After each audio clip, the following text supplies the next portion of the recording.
guys, asisu challenge da ano challenge so pudu laksare challenge atai ka sunate yirum je akhoi gi phulaga leiba je indi piraga sabi hamen tana dune bako ado rule and regulation so video da makha tabdun hapsarake ma'am video jida dum usarage ko kamai to dum koi ka dum no makha tabdu hapsarage ado di ma'am video da mu time ji ko ma'am let's go hi ma'am ma'am asisu ina ji hai matung de keno yirum challenge kido sile ko yirum phu nga tan ko sile je sigi rules and regulations hajarage ko ma'am तो मैं हम timer थम्दुनी को minute अहुम की मनुंग जिदा yum जे चाबी यामी ताना गदु निम को अदुगा सि यामी ताना बेजु सिजु पनिशमेंट लेदुनी को गसि अदुगा सिगी चाबा जे मकु खो खो चा थुनि बा मिनिट अहुम नुंग जिदा कना याम याम चागी यिंदुनी बा अदुगा कना ना हाना चागदगे कना नि सुबा चा अहुम सुबा चागदा बिजु लोइनो खंदुकना गदुनी बको सि खंदुकना बगी जो कोइना रॉक पेपर सिजर तौरगे बको मैं अदुगी अहामबा फोकदी लास्ट तारे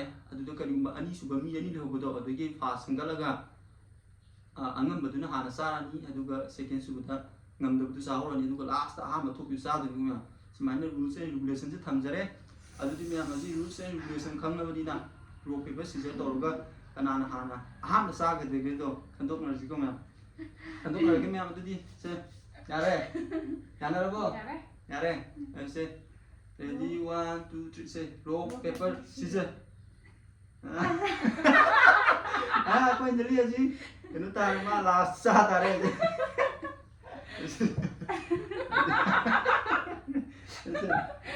rock paper scissors मैं आई फास्ट सा तारे को मैं मुझे चा बहोरगे अदु मिनिट अहुम निको चा गदुजे खो खो चा गदुनी अदु सिदा टाइमर जु लेरे टाइमर से है मिनिट से सुबगा लेफम गदुनी को अदुदा क्या हम चाब नमगीदुनी जी कोई चैलेंज तोंगरी जे अदो आई हान चाब तारे अदुदी म्याम आई वीडियो जे होजनब तवगे को म्याम काय पाइ दिनो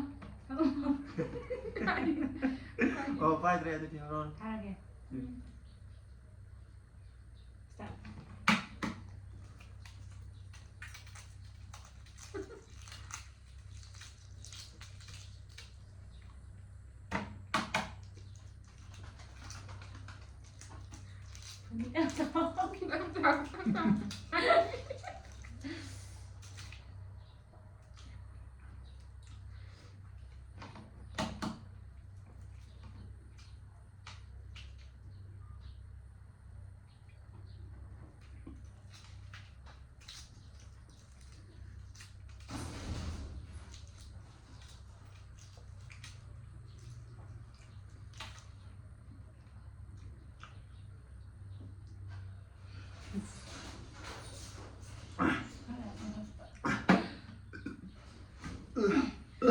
Tôm chó ấy nhắc đến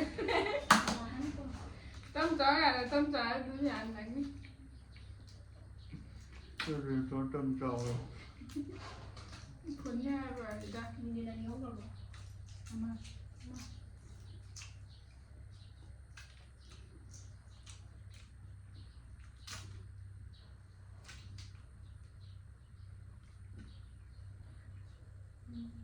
nào thế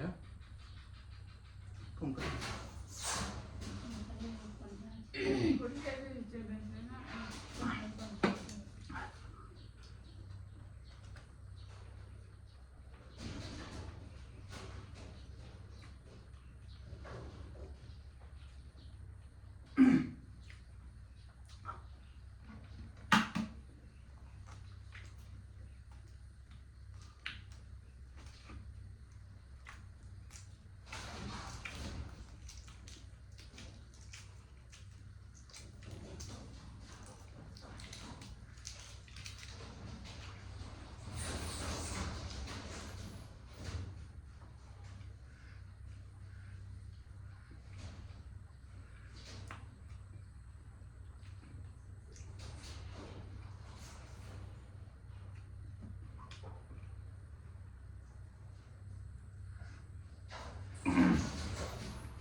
이제 가는 거. 빠지고 나서면 좋아지네. 예, 저리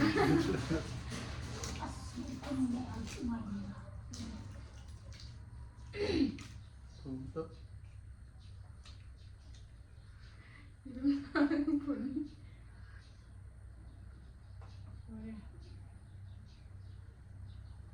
마음 발 예.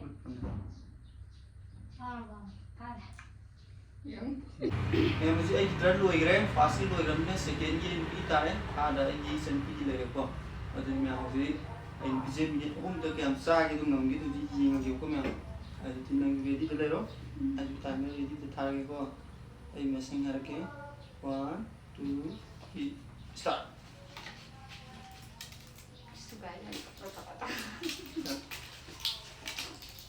sao sao là buka thôi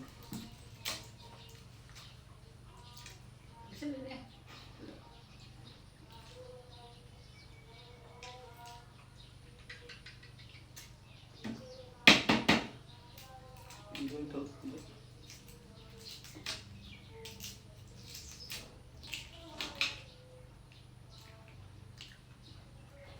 싱글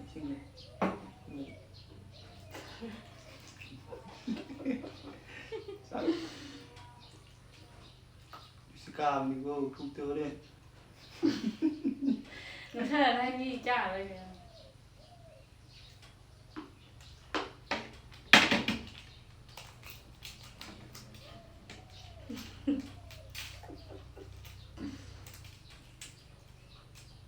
이름 좀 싸우면 툭툭 싸웠거든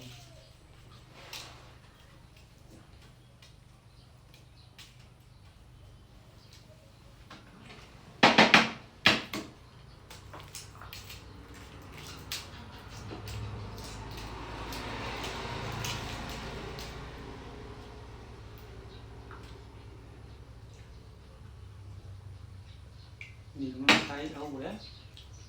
네, 소리 빠르면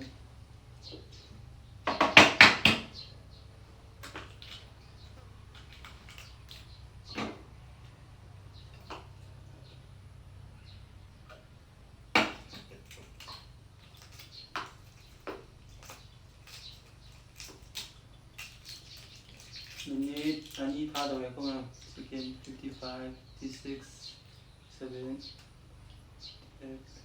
minute ani complete rồi không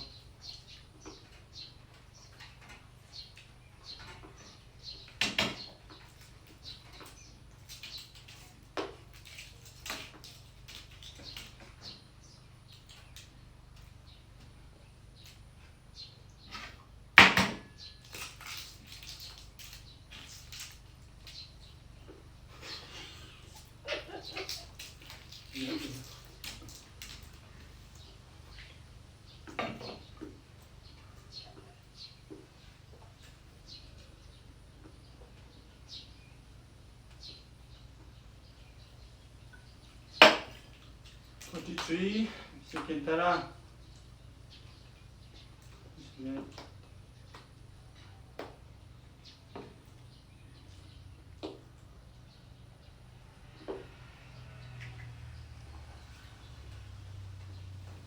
Mình ốm lùi cái này mình xuống ra rồi mà khá sẽ thắp quay na quay chân bị mà bàn ta đấy rồi thì mà sao mà còn là phải có thành ra là gì hay gì họ là cái nằm thâu cái con ready 1 2 3 start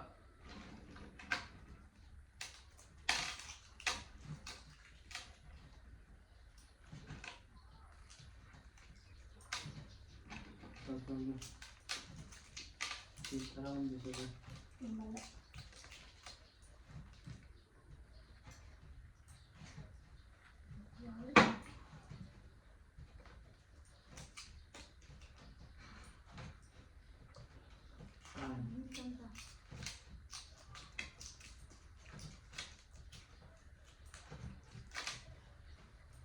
bisa taruh tarik mau đi ai sẽ kiếm lấy hết rồi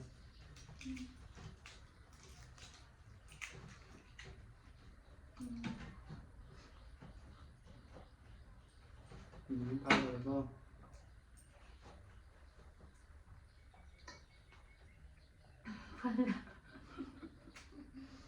mình pha này 하이겠다. 얘는 잘해. 예, 잘. 그냥 싸가 그러면서 나가면서 돈을 신경 영매에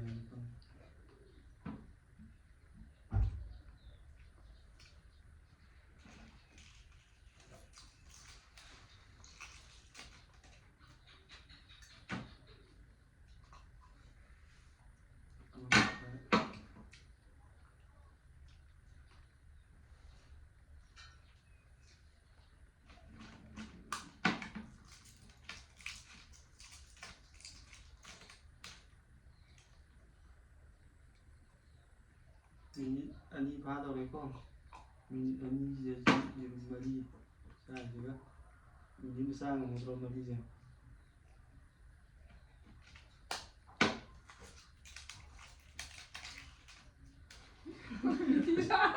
아니 파스래 이거 아이 티타 아이라 티타리 그냥 사실은 nói 난. sao cao 그래. đúng rồi cái cái đó cái trao không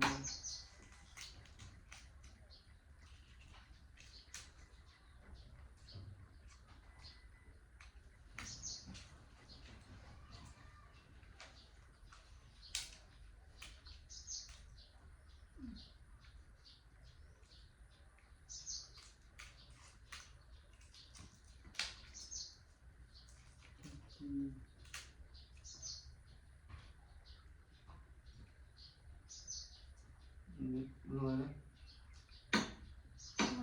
Ini jirum ke arah saja. Jirum apa nih? Jirum tanah sare. nó bắp bên xa rồi Tanah nih. bắp bên đi Apa? bắp bên xí này Apa sare? nó bắp bên xa rồi chúng ta pasta này Nhà làm cái lửa rồi. Không sao à. Này này kia tái. ya masih sih ada slow deh aduh na si punishment lagi ini na punishment tuh yang main musuh lazim ya aduh di rumah saya masih ngemtahan aja sih pas sih kiasa gitu bang makan sekian di tadi gitu taruh katanya ya deh aduh di mana sih punishment lo tuh main musuh lazim gua punishment sih kayak mana kemudian bisa ayo kita gua kia mà aduh sih kayak dah làm makeup tổng ni nó chỉ làm makeup tổng chỉ phải giờ bây chỉ mình dừng rồi chứ thì mình mà học gì cái nó punishment này đấy ai kia dunia kia bây giờ mình giờ là cái gì giờ bây giờ Cái udah nó cũng ngon mà. Mà.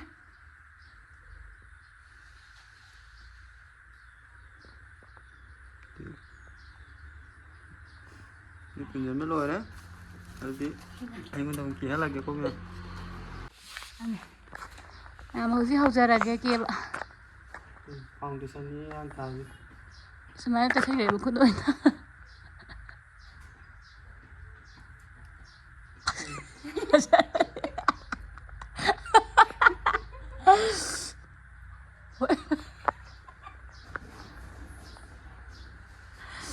Em tên nào đấy breast. Em phải ra. Em phải đi nữa. Em phải đi tới cái kia. Kajar lu kok. Ngon mà. Kan birain na. Sira. Sira. Aku lupa tuh dia dua lagi.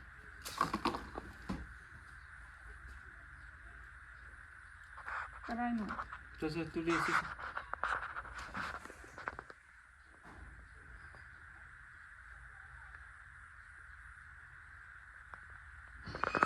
Sih. Tulis ini sudah mau ya putih. Mau coba ngalah ini.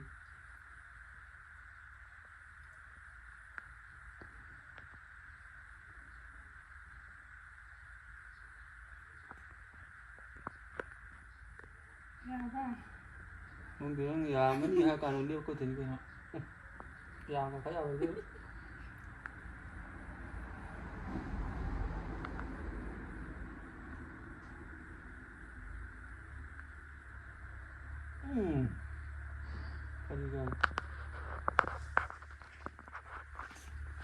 Mano, que toque. Não quero que toque.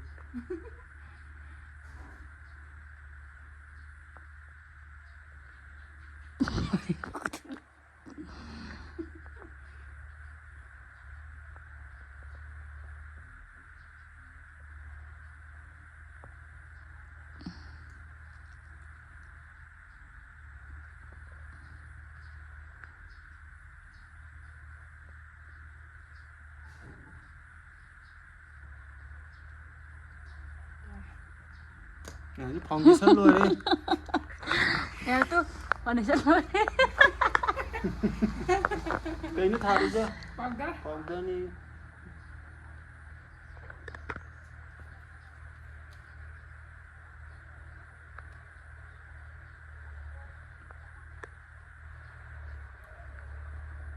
Thật dễ, nhìn mới tin thân này. Cái đó ngắm mà để hai con tao bằng khăng trik. Amma mang được rồi.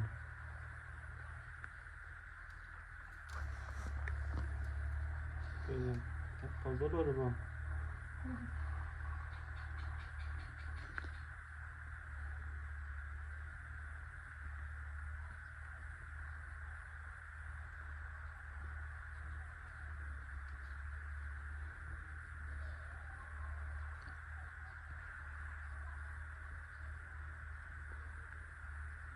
Udang wale. Ngajak udang wale. Udi.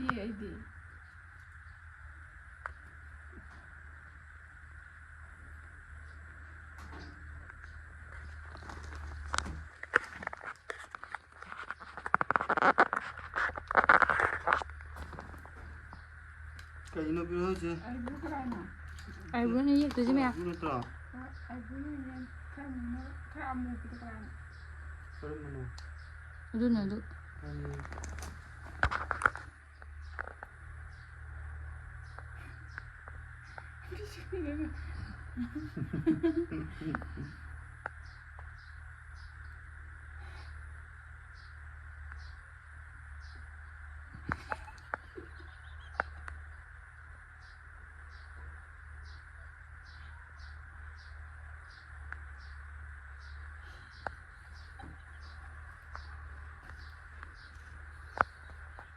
Are.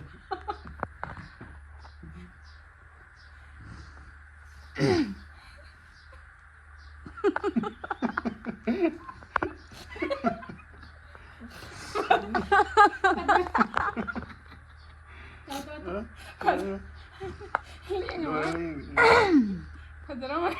Aju itu ya. Mana bang? Mana? Mana masih? Ibu dia pulau deh. Mas kerana kan macam kerana minta nama mu pun kita. Ini kayak no, pagi kayak no. Nanti, beri salo. Ay, taja laga tu bisa, taja laga ni kamu. Kilo ni. Mea eyeliner yak tole ko.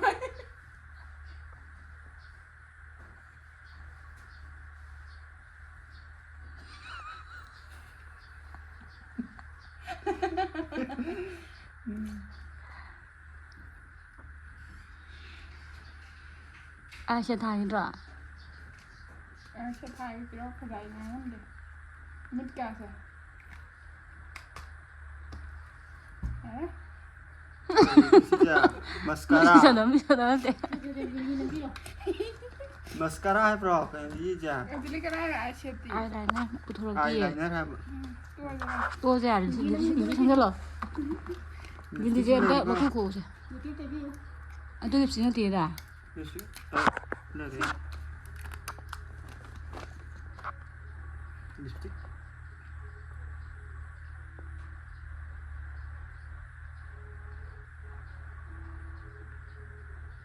Kopi lagi sih. Kena tahu. Cantik.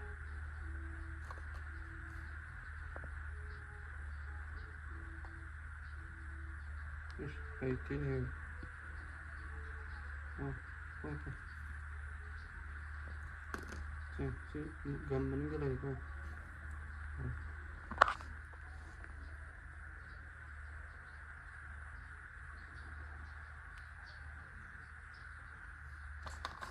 Bindi nang gare.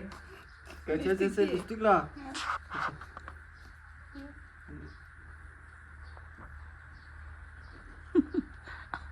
Ako maasin ko ulit.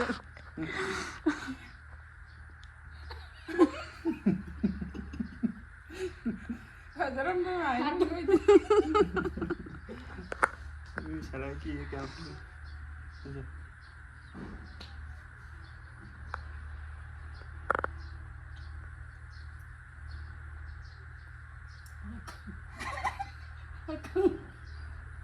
Thằng với thằng Cái nào?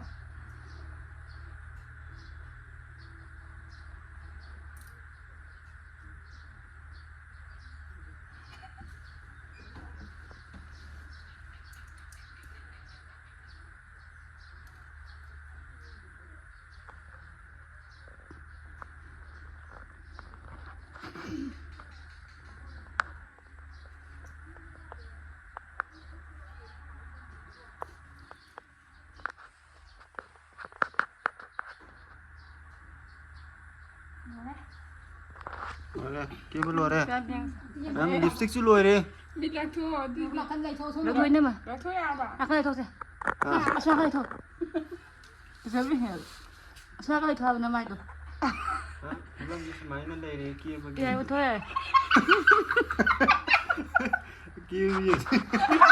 Cái này mà đâu? Cái này cả. Ai sáng chế muốn riêng giờ cái. Mình chơi gì luôn? cái nó đâm riêng ở kia còn nó đâm. Mày em, ông chỉ kia bên cái bên tụi nó xem bao giờ tao là. Ay ni bişim. Ay yine kadar. Zakuma. Bindi kita pay sang ta ado si mà gì gì à đấy mà ai lại nó thải gì xịt thả đấy mình ta thả đấy sao là con dữ con to đấy lipstick cái gì bây giờ blind makeup như nó bây giờ đấy mày bây giờ đó nên nupi gì cái này vậy nhung không phải tôi kim này lúc cần xin này xin to này mà entertainment oi nữa này nè em video chứ nung ai kia juga comment section dah habis mau komen em mau sih kalau tahu video aja lu senjara ke Kia ba pajam ba. sina aki ba mi gila entang aduh ke kiri ba isa gila em ka aduh mem na support to biro mo ko sini sih bu mem nung ai kia juga comment section dah habis mau juga mem na nung si video na sini subscribe to bu suka ko bi ko mem sorry mem aduh di matang video dong thank you say bye bye